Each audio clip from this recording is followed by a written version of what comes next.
አንተ ራሱ ምን ሆነ ነው ፍቅረኛ ካላት ሴት ጋር ፍቅር የምትጀምረው? ቶ በቃ እሱና ተነስመጣ። ሰላም እንዴ እቺ ድሮ ፍቅረኛ አይደለች እንዴ? አዎ ራሷ ነች። ዘማኝማ ታውቃቸዋለህ እንዴ? አዎ በፊት አንድ ሰፈር ነበር።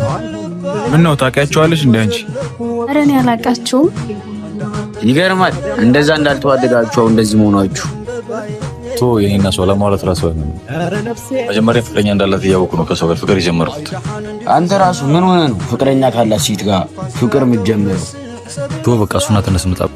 ምን ነው ፍቅር እንዳያገረሽብህ ፈራ እንዴ?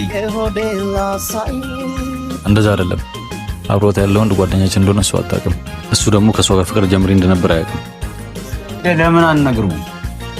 ምን ብዬ ነው የምነግረው? አብራ ያለችው ሴት ከልጌ ፍቅር ግንኙነት ነበራት ብዬ ነው የምነግረው። እና ምን ይሻላል? ምንም ፈጣሪ ልቦና እንዲሰጣት ብቻ ነው የምጸልይላት። ታውቃለህ ብዙ ሴቶች ወንድ መቀየር መሰልጠን ይመስላችኋል፣ ግን ትርፉ በሽታና ልጅ መሸከም ነው። ሁሉም ሰው የእጁን ነው የሚያገኘው።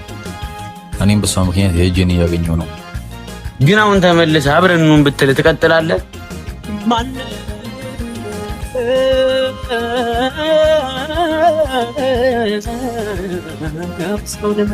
ተነስ መጣች። ስማ ጥያቄን እኮ አልመለስክልኝም።